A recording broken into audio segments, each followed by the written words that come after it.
And so that's that controlled chaos phase. And that the next one is what I call the erratic phase. And this is where a lot of crews get stuck in. And we've all seen it before. You take 2 steps forward with your team, or 1 step forward with your team, you take 2 steps backwards, right? Like you're like, oh man, I got some great momentum. We're winning. We're doing well. We're out of this controlled chaos phase. And we're starting to put things together. And then the next day you show up to work and you're like, what the heck happened? Like, how did we go backwards so much? Like, as if the last 6, months to a year that I've been here never existed. Stay tuned. Coming up is our interview with Dr. Johnny Torgeson as we discuss forging your team. Hello and welcome to the Situational Awareness Matters Show, episode 408. Can you believe it? Wow, time is flying by. I'm your host, Rich Gasaway. The purpose of this show is to improve situational awareness and decision-making for individuals and teams who work in high-risk, high-consequence, time-compressed environments with changing conditions. The SA Matters mission is simple. We want to help you see the bad things coming in time to prevent bad outcomes. Today's feature segment is sponsored by Gasaway Virtual Training. There are 33 online training programs there for you to choose from. Some of the programs are live events presented virtually, and some of the programs are pre-recorded. To learn more, visit the samatters.com website and click on the Virtual Training tab. Okay, let's jump into our feature segment and our interview with Dr. Johnny Torgeson as we discuss forging your team.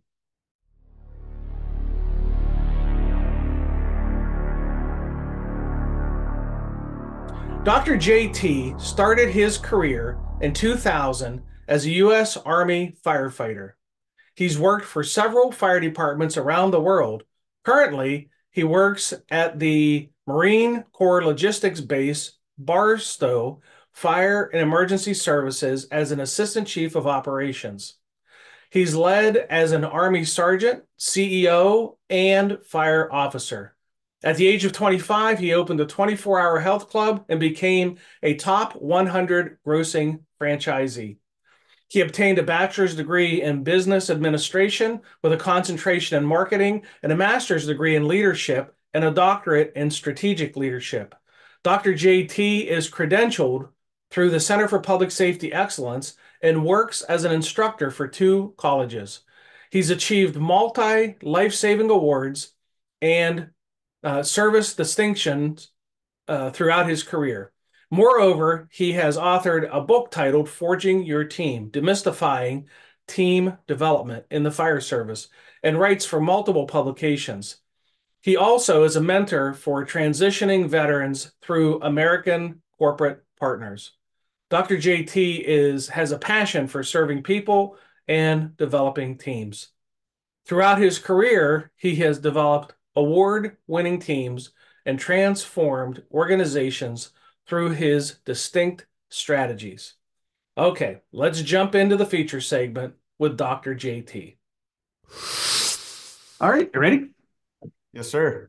Hey everyone, Rich Gasaway here, host of the Situational Awareness Show, and today I have with me Dr. JT, or he likes to go by Johnny. Let me tell you a little bit about the discussion we're going to have today.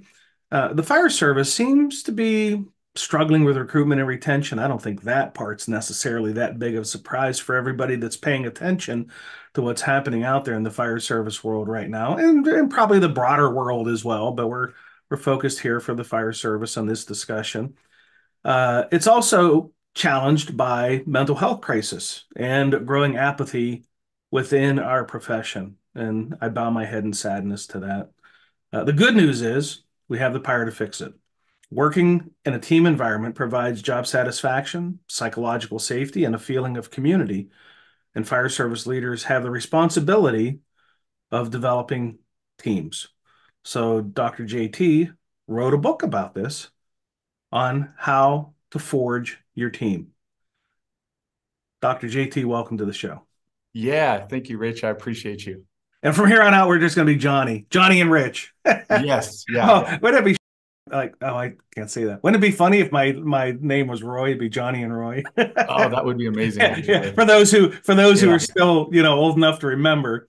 right, So right. what's your backstory? Tell us how you got started in the fire service, or I know you have Yeah, military background too. So yeah. goes back in the stories you want and bring us up to present day.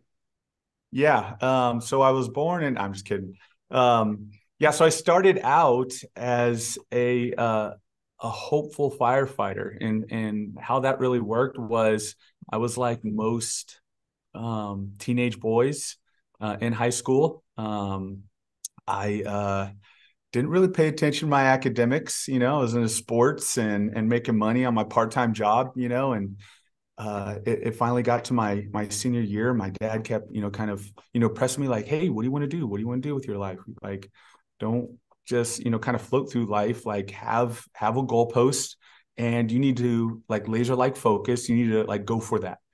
And so literally it was just popped in my head one day. Not something I want to do like most firefighters, like, they grow up in a fire family, right? Or they've known this is what they want to do from a young age. This was literally just me spontaneously like, firefighting is pretty cool. I'll just do that. And so this is months before, graduating. And so as soon as I graduated high school, I immediately, started enrolling in all the prerequisite classes, right? And so I'm in those classes, and I get a phone call from a recruiter, an Army recruiter. And he's like, hey, son, what are you doing with your life? And I'm like, listen, brother, I appreciate you. I am not interested. Like, I want to be a fireman. I'm already in school for it. So, thank you for your time. And, uh, this is how you could tell, like, man, like things happen for a reason, right? So, um, backing up a few days, I'm in like a fire behavior class. And this is like a captain from like Corona Fire Department that's teaching it.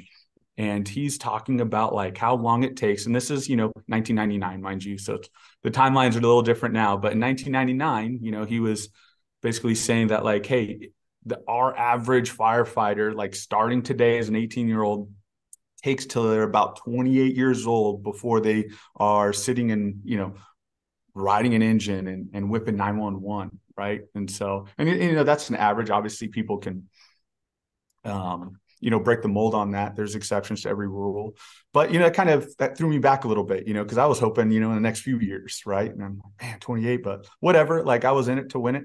And so when this recruiter hits me up and he's like, well, how long is that going to take you?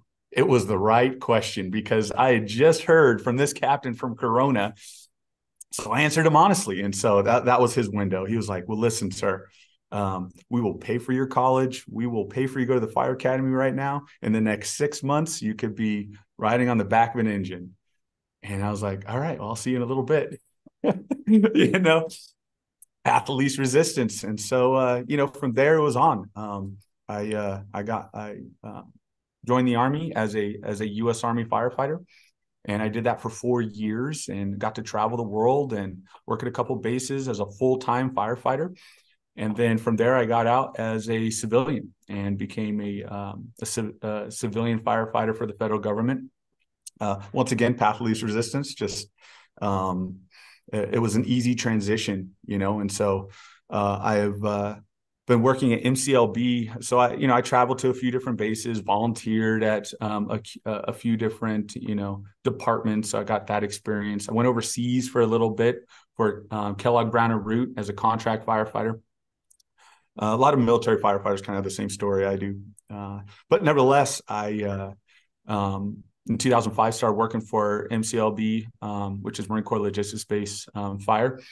And I've been here ever since. And I've loved this place. It is a little diamond in the desert. We get to we cover about 200 miles of freeway, and we're basically automatic aid for that entire swath of area because of the lack of resources in the desert. And so we get to have a lot of fun out here, and it's a smaller department, and so I get to experiment a lot, which is going to lead into really where this some of these ideas that I have came from. Is I got to really just experiment with, for lack of better terms, with the people I got to work with on how to manage human capital and develop teams. That's my story. So what inspired you to write the book? Yeah, so I'm glad you asked that because uh, there is, and it doesn't get talked a lot, doesn't get talked about a lot, Rich. There is a gap between practice and theory in the leadership world, right? Where academia, right? They do all this research with like Fortune 500 companies and these big corporate, places where they can get a good sample size, right? They're not going to these little businesses, right? They're not going to, Podunk Fire Department in the middle of nowhere and doing research on leadership, right? Um, and so what happens is it's spitting out, information based on those environments. And so as I've gone through schooling, right, with a bachelor's in business, management, concentration in marketing, I got a master's in leadership, and then to the strategic leadership, a doctorate in that, right, that I found that those things, as I practiced them in the firehouse, didn't translate well. It didn't transfer over. And it's because it's leadership that is taught and team development that is taught for cubicles. And we have just completely different teams, like we more relate to, the law enforcement. We relate to military type teams. Like that is really the realm that if there was research to be done, right, on what's effective and how do you optimize and build a team with people, it would be from that sample group, not from what we're normally getting, from academia. And so here's the thing is the fire service, because it's always using what is produced for other industries. We've done the same thing with leadership. And what I mean by that is we look at the Kendrick extrication device, right? That was produced for NASCAR, right? Like that was the KED, right? That got him up and out of the car. And we're like, hey, like that would work really well for TCs or MVAs, depending on where you live, right? Like, and so we've adopted it, right? And it worked awesome. A lot of our rescue tools, that comes from construction background, right? And it makes sense, right? Like why reinvent the wheel when we could just repurpose it, right? And so what we've done in leadership and management is we have repurposed what academia has researched for Fortune 500 cubicle teams for the fire service. And then we've put them in our fire officer books. And so, and so I practiced those things, saw the gap, and then started to develop things that actually did work, that actually could develop a team versus what they said was supposed to develop a team. And so after years of doing this, just writing stuff down, having these experiences, the book kind of wrote itself, and it's pretty amazing. And so that journey has been really fun, and I wouldn't have been able to do it without working in a department like this that allows me to experiment with the people that I have. So that's what inspired it. Now, the title of the book, you use the word forging versus, building a team or developing a team. Was there intentionality with using the word forging versus some other way of describing it? Yeah, it's actually kind of funny because it's almost like a hot button word now. You hear forging a lot, at least I have noticed it more since I've written the book. And so yes, there is to answer your question, frankly, yes, there is a reason behind it. But just to hit on this note, like there's been a lot of, books and podcasts now where forging is being used. And so I think it's becoming a very popular term. And so that helps in the fact that people are understanding kind of the nuances of what forging is. However, the reason why I used forging is because anybody who does any type of studying on leadership, you're going to be introduced to a 5-step process of team development. And I'm sure you've heard of it, Rich.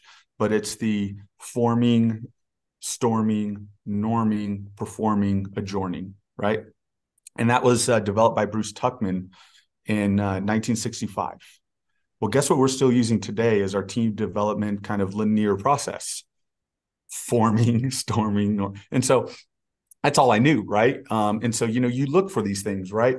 You are, as a leader, you're a people watcher, right? You're always assessing, right? And so what I saw was developing a team was not this linear process, right? It was kind of like a cyclic process. And what it really looked like was not creating a team. And that's the thing that gets said a lot, right? Where like there wasn't a team and then now all of a sudden there's a team. To me, it truly did look like a forging process. And that forging process, and everyone knows it, but I'll lay it out, right?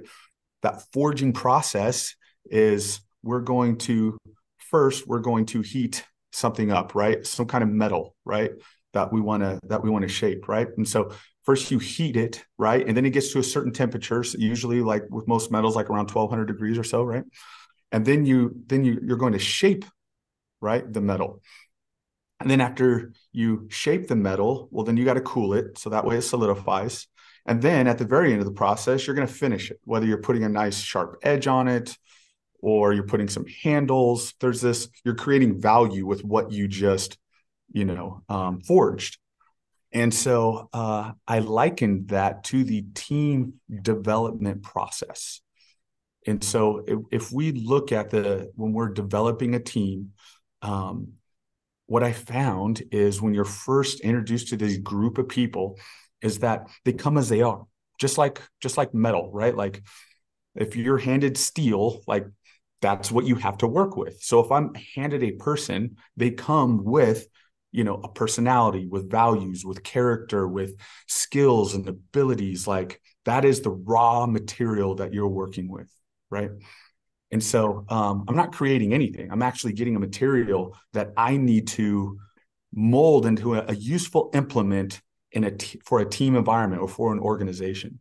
And so in the broader scheme of things, right, just that little tweak in our perspective of what we're really dealing with helps immensely when it comes to how you're going to tackle or approach developing an actual team. And when I say team, I want to make sure we clarify this too, Rich, is, and I lay it out in the book, but there's a group of people, right? And it's usually broken down into two segments. You have a group, right? In academia, you have a group of people, and then you got a team, right? And they're usually distinguished by like a shared vision. Like, hey, one is kind of like just they're all working on their own, and another one has like a shared vision, right?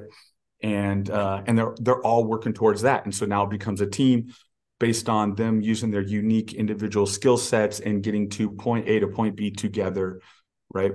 Having the same approach. And so when we look in the fire service, Rich, we're automatically told, right, that we're working on teams. And the reason why we're told that is because we're all having the same shared vision. Like, hey, we all want to be great at our craft. We're all here for the community. And we're all trying to get to the same place. And so we do that together, under a shared vision. And so what I found, Rich, is that most departments, to include my own, there is a paucity or a lack. There's a small amount of teams that are actually taking place that most departments, and I'm just coining this, a lot of departments use this term, but crew, right? There's this intermediate step between group and team that doesn't get talked about enough. And that is, and I'm calling it crew, you can call it whatever you want, but whatever you want to coin that as, there's this group of people that do have like a shared vision, right? But they're lacking, especially in the fire service and what a team looks like in the fire service, they're lacking a lot of different things. For example, trust, right? Like that's a big one, right? Like I can look around at plenty of, crews, engine crews or truck crews or whatever. Yeah, they're all they're all going in the same direction, right? But do they truly, have that trust with each other outside of, like, yeah, I think he knows his job, and so I think he'll pull me out of the fire, very superficial aspect of trust. Is there a family type environment? And I think that's where you can really distinguish, especially in the fire service, is if you're on a team or not, is if that engine company crew, that truck company that you're on, if it doesn't assimilate the same values, the same feeling that you get when you're on a family, I promise you're not on a team, you're on a crew. And maybe on a group, because not all of them even are on the same page as far as where they want to go and what they want to do, right? As far as a shared vision. And so, anyways, to break it down to the forging process, that's what it affects, right? Is understanding. If we could just change our perspective on that, right, and really understand, what you actually have and what you're working with. Now, as you go through this forging process, right, it gives you a clear direction of where you need to go, where you need to be. So that first step that we were talking about is the heating, right? And so when I say the heating, right, how that works is this, is there's a difference between making change and setting a standard, right? And for people to be able to change who they are, right? It's not something that happens like overnight. Like, these are core values. So, like in psychology, right? It's values, it's attitude, it's behavior. Your values dictate your attitude, right? And your attitude will then dictate your behavior, right? And so that's why you see a lot of departments, they try and really attack the value thing, right? Like values. However, you're not changing values. This happens at conferences and it's going to happen, here in the next few weeks, or I'm sorry, this week, and going to the CPSE conference. Someone's going to bring up leadership, and they're going to bring up how important values are, right? Because it's true, right? Values are important. However, that's not the message, because after they leave that conference, if their value and how they looked at a certain value was there before the conference, I promise you, like, those internal values are the same when they leave the conference. And so what can we do to influence behavior, right?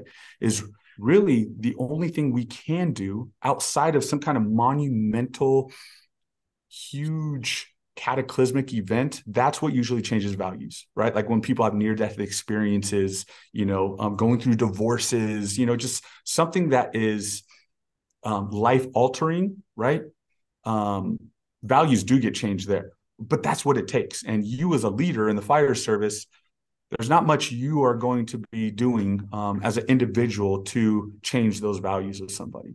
And so talking about it just kind of, it's always been mind-boggling to me, but yet we do it all the time.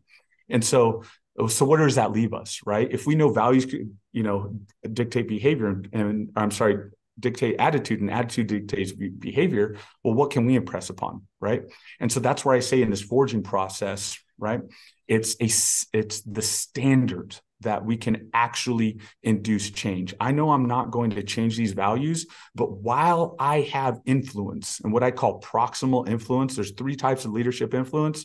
There's self-influence, proximal influence, and distinctive influence. That proximal influence are the people that you can reach out and touch every single day, right? Like, you have a relationship with them, like, that's proximal influence. When you have that type of influence, you can influence behavior. And how you start that on your team is having a standard of excellence, meaning, hey, this is where the bar is, and every time we are not hitting that bar or we're dipping below that bar, it warrants a conversation. And it's coaching, right? It's that coaching, mentoring. It's not dropping her like, you're messing up, like, this is ridiculous. I've rarely ever had to have those conversations, Rich. Rarely. It's been coaching, right? And so, hey, here's the standard. You set the expectation, right? And then what you're doing, and you can't, if you're raising the bar really high, so depending on where you're starting with your team, right, and where they're at as individuals, and what leadership you took over from, right, that's going to dictate how long it's going to even take to raise the standard, right? For instance, when you start a kiln, right, you don't just go from 0 to 1200 degrees, right, Rich? Like, you have to work it, and you have to, add oxygen, right? And you have to add more fuel, and and it finally raises and gets there, right? Well, the same thing with a standard, right? Like, we have the heating part of this, where people are ready for change, is there has to be a standard in place, and that standard has to be high. And so that's where people get uncomfortable, right? And that's where people get confused with change versus having a standard, because that's not truly the change per se.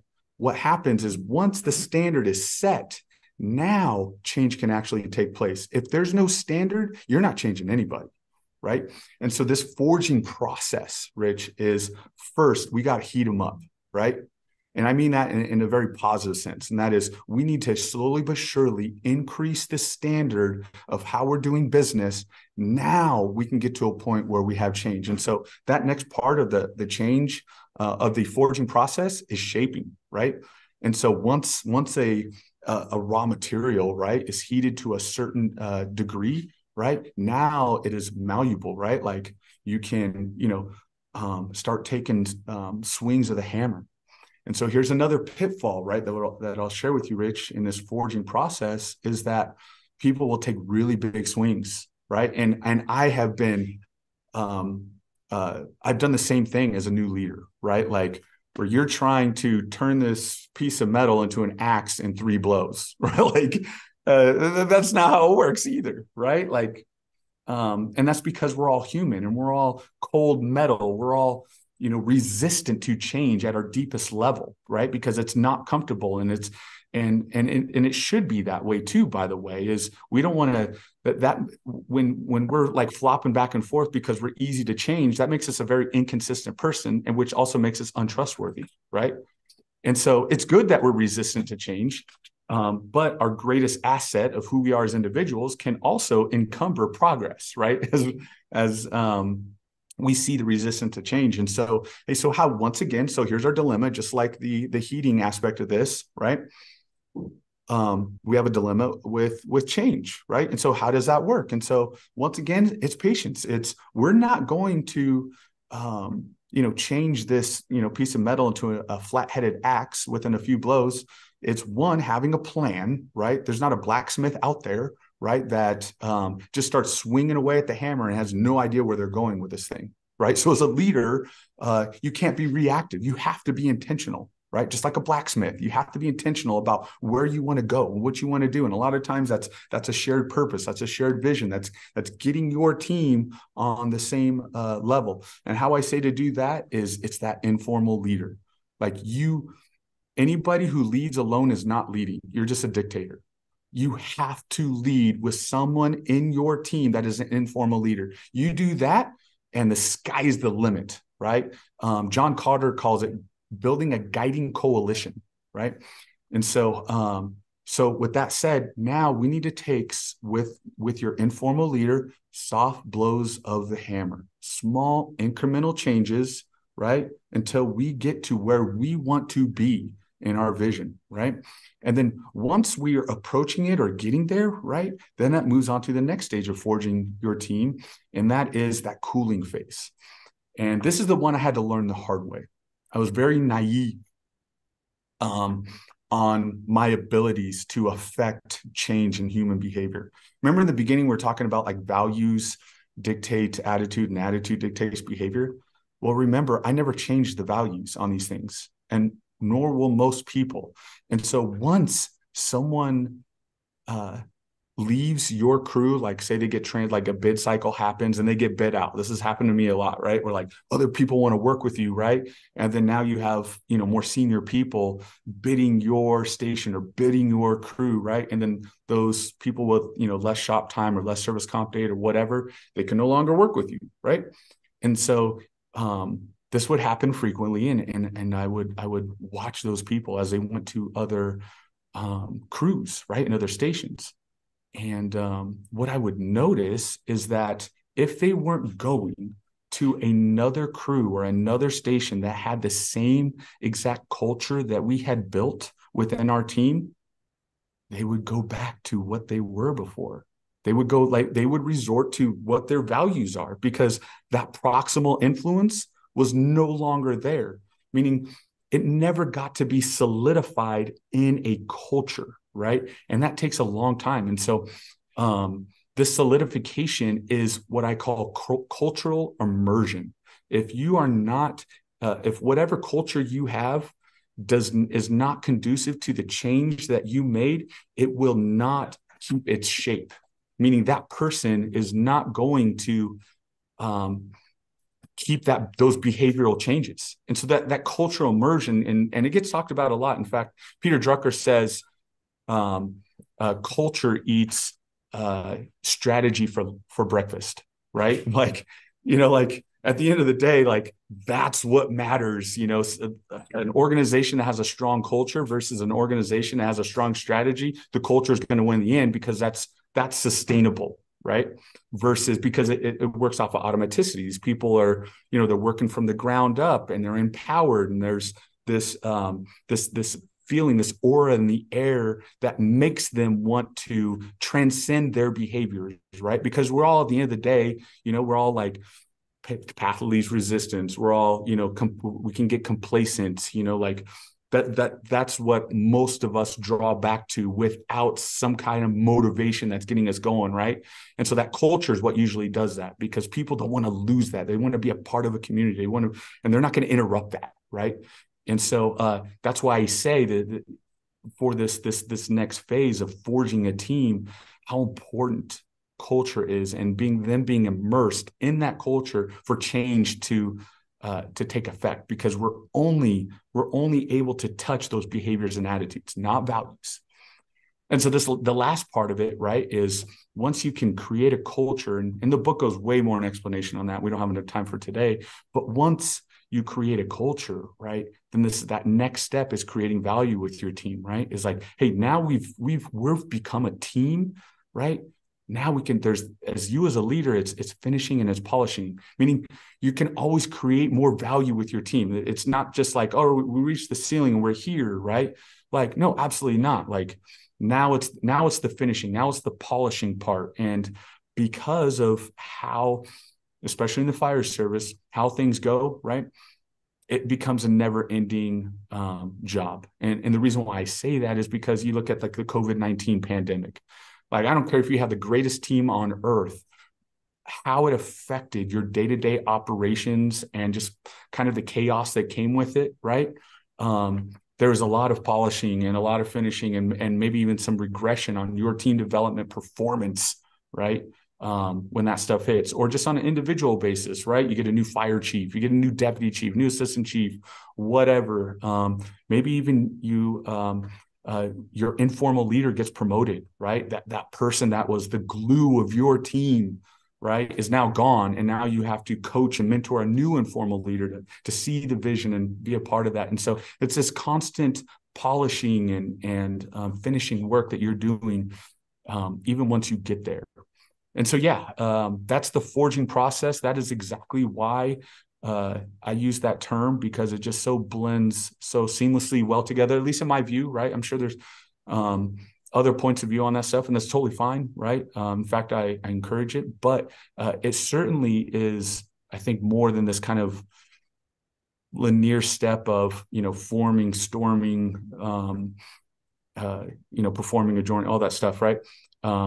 Which is great for cubicles, but I think for us in the fire service, this perspective gives us a greater degree of how to actually develop teams.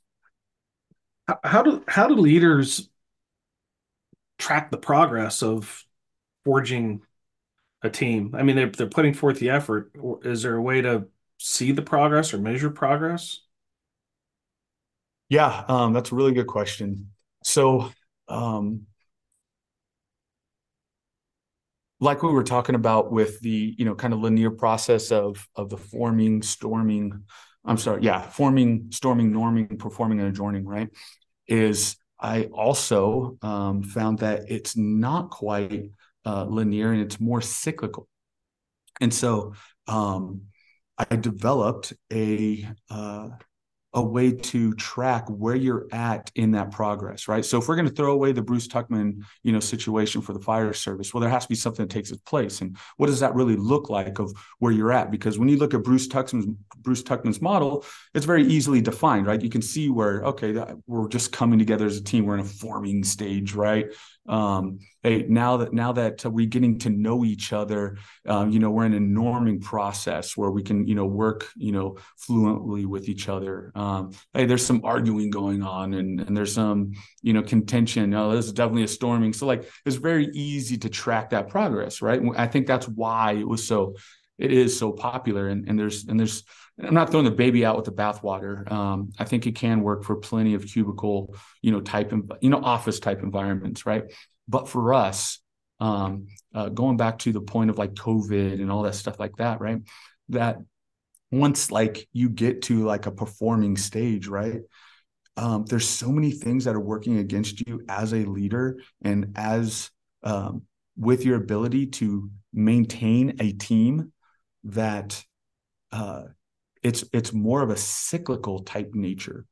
And so what I produced is what I saw on every single team that I worked to develop. And that is a cyclical nature of what I call a chaos phase, right? What I've coined, controlled chaos. Then after the controlled chaos phase, there's an erratic phase, kind of going back and forth, right? And then there's this identity phase where people are kind of, and I'll talk about each one of these a little more, where they kind of find an identity. And then after the identity phase, it's at what I call an acceleration phase, where you just got tons of momentum, right? And then there's this phase that is just kind of, you can put it anywhere in there, but I put it after the acceleration phase, but where you can regenerate, and meaning like a big change happens on your team, right? Well, you don't just stay in a performing state, right? Like if there's some type of big change, whether it's in the department, whether it's a pandemic, or whether it's a loss of the leader itself, right? In fact, I was just listening to a story. We had a firefighter used to work for us. She came over, had dinner, and brought over some dessert and stuff like that. It was awesome, good time. And her husband's a firefighter, and she was sharing a story that he was working for just an amazing captain, right? He loved coming to work every day. That captain had the station running on all cylinders, right? Just in an accelerated state, right? And that captain retired and a new captain came in, and it is not the same anymore. That same standard of excellence is no longer there, right? And so this team that was once a team, right, with new leadership, right, is no longer a team anymore. They're a group or a crew, right? And so we could see, like, when it comes to this, just that one example, right, that when it comes to developing teams, they may have to regenerate, right? And if they don't regenerate, meaning they can't overcome that hurdle, then what happens is they go right back into any one of those phases. They can be in a chaos phase, a controlled chaos phase, an erratic phase, right? An identity phase, whatever, right? Just depending on where the team lands with whatever change hits the team. And so, kind of just briefly hitting the wave tops on those, like the chaos phase, when you are given a new group of people, there's uncertainty, right? It's kind of like showing up on scene, right? When you show up on scene of like a large incident, it's very chaotic. There's civilians are yelling, like people are screaming. The incident is still growing because there's no mitigation efforts in effect, right? A plan still needs to be made. That plan needs to be communicated, and then it needs to be executed, right? And so it's just this very kind of chaotic environment, right? Whether it's 30 seconds or 5 minutes, right? Like when you're first showing up on scene, depending on the complexity, right? That teams, because of uncertainty, or groups of people, right, are in that same limbo. So for example, like you get a new fire chief, in a department, right? Like it's very chaotic at first because, like, is this guy or girl going to be making tons of changes, right? Like, and they're nervous about that, or maybe they heard some whispers of like, oh man, this guy is really, this girl's really, like didn't come with the greatest reputation, and people are like all nervous, right? And so there's this part of team development, right? That starts out in chaos, right? And it doesn't have to be where you're physically seeing people, with their hair on fire and they're running around. Like, I'm not trying to paint that picture. I'm talking about internally. And then a lot of times what happens is it starts to show itself externally. You'll see people sabotaging the new leader, right? You'll see people regressing and just kind of being to themselves, and like like that whole kind of fight or flight type of thing. And so the people that aren't fighting and like trying to go against, this new leader or whatever the scenario may be, they may just kind of clam up and be by themselves, right? But it's still a chaotic, aspect of this team development cycle that every leader is going to go through. Even if you know all those people, you're resetting those relationships. And that's something I had to learn the hard way as well. But you can work in the same department, right? And your firefighter or engineer snuffy one day, and all of a sudden your captain snuffy or your battalion chief snuffy, right? Those same people that you had a certain like great working relationship, especially if you're going to management, right? Like, you're now the man. Like, that relationship is changed. So whether you have those relationships or not, you're going to be in a chaotic phase because they don't know what type of manager you're going to be or what type of supervisor or leader you're going to be, right? And so that's the first phase, right? And in the book, I talk about how to, work through those things and identify them even more, but we don't have enough time today. So I'm going to quickly move on to the next. That next one is controlled chaos, right, Rich?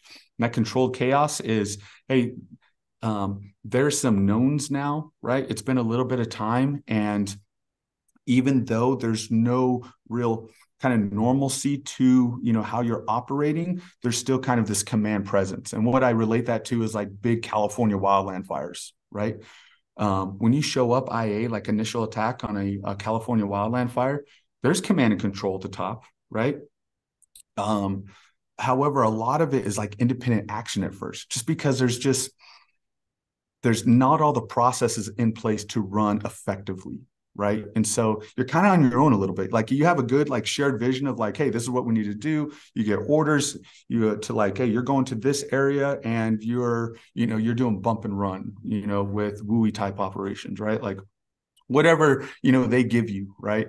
So that's more of that controlled chaos. Say we have we know there's command structure, there's some communication that's happening, but not all the pieces are in place for this to not be, chaotic. You're working autonomously still.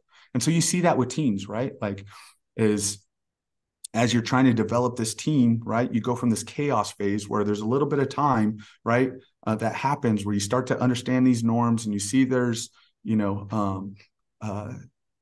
overhead in place, right? But you're still kind of working autonomously, right? There's still no like real relationship there between you and the leader that's influencing your actions, right? And so that's that controlled chaos phase. And that the next one is what I call the erratic phase. And this is where a lot of crews get stuck in. And we've all seen it before. You take 2 steps forward with your team, or 1 step forward with your team, you take 2 steps backwards, right? Like you're like, oh man, I got some great momentum. We're winning. We're doing well. We're out of this controlled chaos phase. And we're starting to put things together. And then the next day you show up to work and you're like, what the heck happened? Like, how did we go backwards so much? Like, as if the last 6, months to a year that I've been here never existed.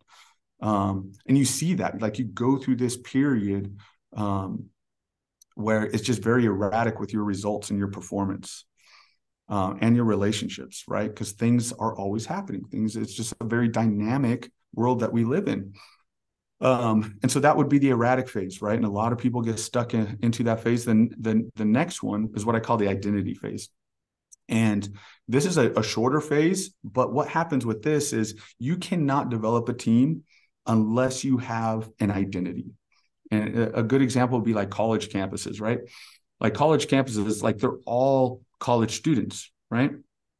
And so what we've done in the fire service is like we rally behind that we're firefighters, right? Like, yeah, we're firefighters, we're brothers, we're sisters, right? And like that's how we kind of like identify, right? But that doesn't develop a team in a very practical sense in the firehouse, um, colleges, right? There's plenty of colleges that they have college students. What creates that, kind of that team for the football, right? Team is like, we're the Cardinals, right? Like this is who we are, right? And then within that, the coach is like, hey, we're not only Cardinals, but this is who we are as a football team. And so it's this very nuanced identity that you bring. Like John Harbaugh, right? Like he has this like blue collar, kind of working person mentality that he brings to every, football team that he goes and coaches. And so that's what he has his team kind of rally behind. That's their kind of shared purpose. And so what I say is, if during this phases of a team, right, you're going to eventually have to rally behind a team identity, not fire service, not your department logo, your specific crew. Like what separates you from everyone else out there? And if you don't have that distinction, you will not become a team, because that is what's going to keep the pieces in place. And what I mean by that is, when anybody kind of like messes with it, right? Like, hey, and at our station with our guys, we check out that equipment every day, right? And that's like kind of like part of like your identity of who you are, right? This little pieces to the puzzle of what represents you and your crew. And so when you have a crew member, it doesn't do that. It doesn't come from the captain, right? It doesn't come from higher up. The crew is what sets them straight, right? Because now it's a part of their identity. If all of the accountability has to come from the top down, and especially with teams from the captain down or the battalion chief down to their captains, you don't have a team, right?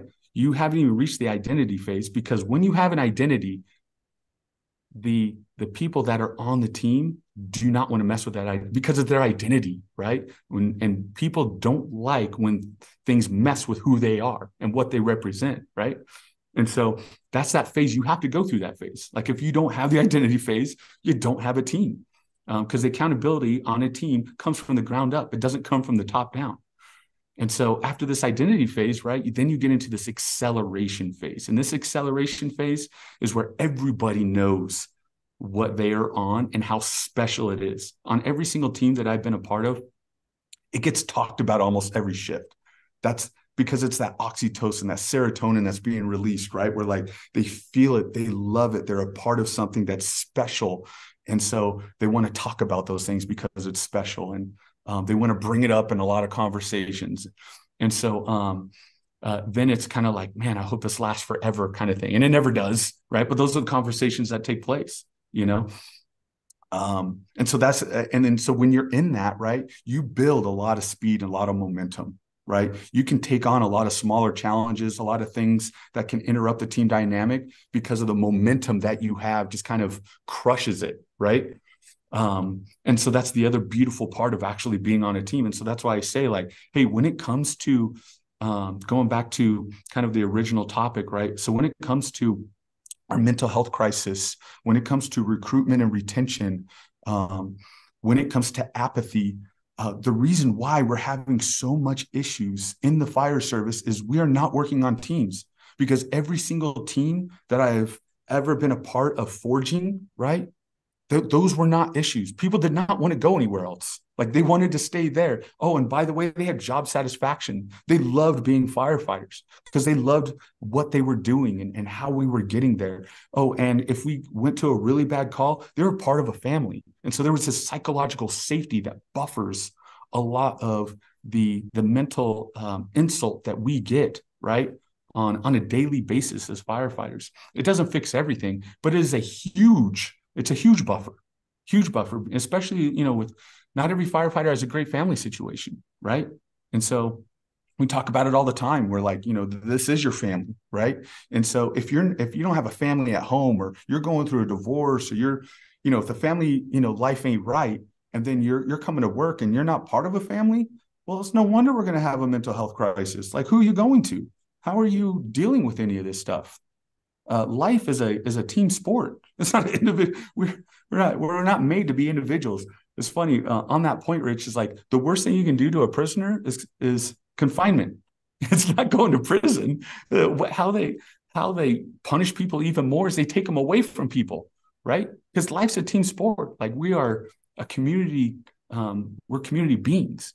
And so when we are showing up to work half the time out of our life in the fire service, you need to be part of a family, and it needs to be a team. And so it's not going to fix everything, obviously. It's a very nuanced and layered issue. But I'll tell you what, the experience I've had of truly developing a team, Rich, it fixes a lot of it. It fixes a lot of it. And so that's my message to the fire service. That's what I want to help people, be able to have these tools to use them and execute. If somebody wants the book, where do they find it? So the book is not out yet, Rich. It Oh, is. It is okay. it's being published by Fire Engineering Books, Okay. and it's under the copy edit phase with Fire Engineering. And Okay. so I don't want to be stuck to a timeline. I'm being told the summer, but you know how it goes with the editing process and all that stuff. So they will be able to go to Fire Engineering Books and order it on pre-sale when it's 30 days out. Obviously, I can't tell you when it's 30 days out. And so what I'm telling people is I have my own website. It's called forgingteams.com. If you send me a message on there or you email me from there, I can put you on a list, which I have a growing list of departments and individuals where once it does release that I can make you aware of it and give you all the links and whatnot. So that way I can keep track of it for you, and you don't need to keep track of it if, your audience is interested. Yeah. Forgingteams.com. Okay, I'll put that in the show notes. Is there anything you'd want to share with the audience that you haven't had the chance to share because I didn't ask you the right question? No, honestly, I mean, I think I've already taken a lot of your time, Rich, and that was a lot to digest, to be honest with you. Well, it's obvious you have a passion for it and you have a lot to share, which will then tell all of us if he's sharing that much in a 1 hour discussion, imagine what nuggets are contained within the book.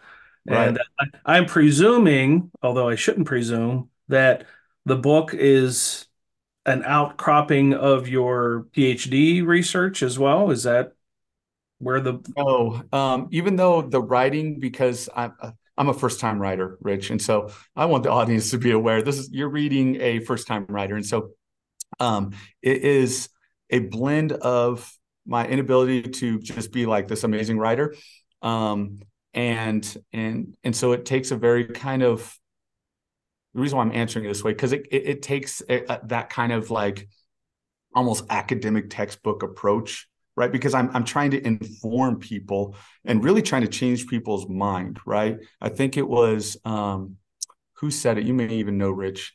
It's easier to convince people. It's easier to fool people than to convince people they've been fooled. It was the author of Tom Sawyer. His name's Mark Twain. Mark Twain. There you go. Mark Twain said that. He said, it's easier to fool people than to convince them they've been fooled. And so that's what my job is. I'm trying to convince the fire service, like, not like it's been a nefarious act of us being fooled, but, you know what I'm saying? Like, hey, we've been going about this all wrong, right? And so I have to convince people of that in the book.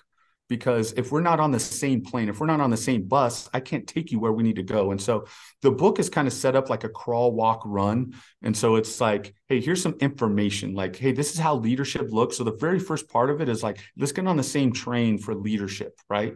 And then it starts to like, hey, here's some misconceptions of, creating versus forging and empowerment, how we're getting that wrong on how we empower people and using it as like a blank statement. And then towards the last third of the book is actually what the book is truly for. And that is, hey, here's how to develop a team. And we go through a lot of what we just talked about. And in the midst of every single one of those, I put stories of, illustrations of my experience on how some of this stuff came to be and how it's worked and whatnot. So I try to make it interactive. And refresh all of us again on the title of the book. So the title is it set yet? Yes, it is set. It's Forging Your Team with the subtitle of Demystifying Team Development in the Fire Service. Okay. So Forging Your Team for short. So when people are looking for the announcement of the release of the book, because I'm sure that if it's being done through fire engineering that they'll market it and help to get the word out. Um, and then if they want to learn more about it, they can just go to forgingteams.com. And what can they find on the website, Johnny? So the website is very much business. So it's what speaking engagements I'm going to, which you and I will be at CPSE both speaking, this weekend. So if you're there, please come watch. Rich, what day were you speaking at, Rich? I'm there Thursday. Thursday. It was in the morning time, right? Yep. Yep. And then I'll be there on the first, and mine starts at 9:15. And so yeah, so it has my speaking engagements on there, and then all my services of consulting and speaking engagements and coaching and stuff like that, as well as uh, a book tracker. So it has kind of like a clock on when the book is going to be there. So the website, it's truly just rudimentary of kind of starting the whole business that I'm doing. It's brand new. As you can see, the book is brand new. I'm new to this entire realm. I'm nowhere near Viscuso or yourself or Lieb. Like I'm just kind of new to the industry. And so yeah, so as you'll be able to see, it's just a good way, an easy way to get a hold of me, and then it's the shell of hopefully many more things to come where it expands. Fantastic. I'm glad you've found a lane in your sharing. Johnny, thanks for being with me today. And if folks keep an eye out for Forging Your Team book, and definitely swing by the forgingteams.com website just to see where he might be speaking, because he might be somewhere near your area, and you guys could tack on and bring him in for an additional half day or day. And I know every speaker likes it when they're somewhere to have somebody that's just not too far away that they can just drive over to another destination and do something for another organization while they're in the region. Yeah. So check out the website. And Johnny, thank you for your gift of your time today. Yeah, absolutely. Thank you, Rich. Thank you, Dr. JT, for sharing your passion about leadership and forging your team. It's hard to believe that we're almost through the first quarter of 2024. Holy cow, this year is screaming by. I have some exciting news. In January, we added another master instructor to our cadre, Dr. Stephen Gillespie. Steve started his public safety career in 1993 and is currently a professor at Columbia Southern University College of Safety and Emergency Services, teaching fire science and leadership courses to current and aspiring leaders. Dr. Gillespie's research focused on increasing knowledge transfer and decision making in high consequence, time compressed environments. He has presented on topics ranging from the use of simulation technology, decision making, and knowledge transfer in the United States, Canada, and in Asia. He's held all ranks within the fire service and served as a fire chief for two organizations, and prior to joining our team, served as the statewide Incident Management Program Chief for the Colorado Department of Transportation. Dr. Gillespie earned his Doctorate of Education degree in Organizational Leadership and Development and a Master's of Science degree in Executive Leadership, as well as a Bachelor's degree in Organizational Leadership and an Associate's of Science in Fire Science Technology. He's also a certified self-defense instructor. If you're interested in joining us for an upcoming program, here's where you can find us. On April 13th, I'll be delivering a half-day situational awareness program, followed by a half-day firefighter safety program for the South Hills Area Council of Governments. This is the second program I have delivered for the SHACOG. Thank you to Mount Lebanon Fire Chief Nick Sahida for arranging this wonderful opportunity. On April 15th, I'll be delivering a program for the Wintersville Fire Department in Ohio. And this will be the fourth program I have done for Wintersville. So thank you to Fire Chief Rob Harrington for the opportunity to return and share a valuable safety message with your members and members from around the region. On April 16th, I'll be delivering a program for the Western Reserve Fire Protection District in Poland, Ohio. And this is also the fourth program that I will have done for Western Reserve.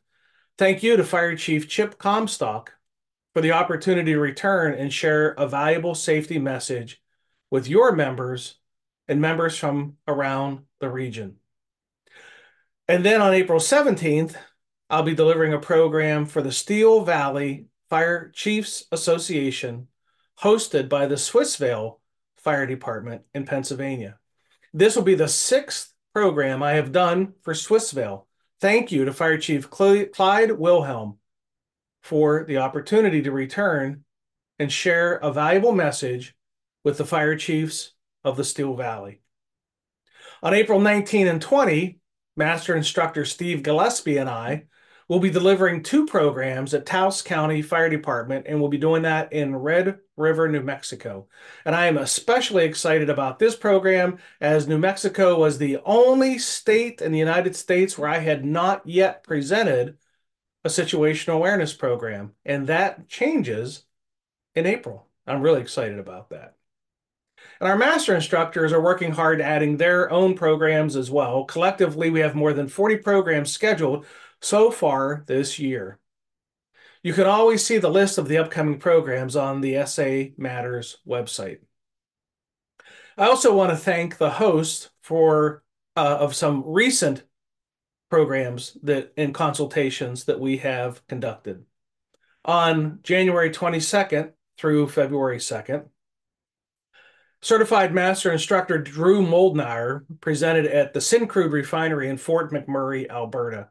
We've been working with Syncrude since 2017, delivering a program called Periods of High Vulnerability to help their process operators with the skills needed to have better situational awareness and to improve their high-risk decision-making. On February 5 through 9, Certified Master Instructor Drew Moldnauer was at the Suncor Edmonton Refinery in Edmonton, Alberta. Suncor is the parent company to Syncrude, and since Syncrude had experienced a fundamental change in their organizational culture as a result of our training, the program is being rolled out to all of their refineries. And this will be our 3rd visit. That was our 3rd visit to Suncor Edmonton. On February 10, I was in Calgary, Alberta, delivering a program for Canada Task Force 2. These men and women are the elite team of responders who activate for natural and man-made disasters worldwide. This is the first time I ever had the opportunity to be with this group, and quite an honor, and it was a fantastic visit. On February 29th, I was at the Center for Public Safety Excellence Conference in Orlando, Florida. And that marked the 8th time that I have presented for the CPSE Excellence Conference. So thank you for that opportunity. And it was a great visit with a fantastic audience. On March 1 and 2, Master Instructor Steve Gillespie and I were at the Spotsylvania Volunteer Fire Department in Virginia. And this was the 2nd program that I delivered for the Spotsylvania Volunteer Fire Department. So thank you to Fire Chief Brad Williams and to Company President Tim Gates for your wonderful hospitality. On March 4 and 5, Master Instructor Steve Gillespie and I were at the Maryland Fire and Rescue Institute's National Fire Service Staff and Command Program in Annapolis, Maryland. This was the 22nd time I have presented for the Staff and Command Program. So thank you to Director Cox, Andy Levy, and Jim Hearn for your wonderful hospitality and your faith and confidence in my message. If you're interested in hosting a live event or a virtual program, just click on the Contact Us tab at the top of the SA Matters homepage, and I'll give you a call. Finally, remember to check the show notes for how to subscribe to our newsletter and how to follow us on social media. There we share ideas about how to improve situational awareness, how to make better decisions under stress, and how to improve the skills of critical thinking and resilient problem solving. Well, that's it. Episode 408 of the Situational Awareness Matters show is complete. Thank you again to my guest, Dr. Johnny Torgeson, for sharing that great message about forging your team. Thank you to our viewers and listeners for sharing some of your valuable time with me today. I really appreciate your support of the SA Matters mission. Be safe out there, and may the peace of the Lord and strong situational awareness be with you always. You've been listening to the Situational Awareness Matters Show with Dr. Richard Gasaway. If you're interested in learning more about situational awareness, human factors, and decision-making under stress, visit his website, samatters.com. If you're interested in booking Dr. Gasaway for a program, or if you would like to be a guest on his show, click the Contact Us tab at the top of the homepage.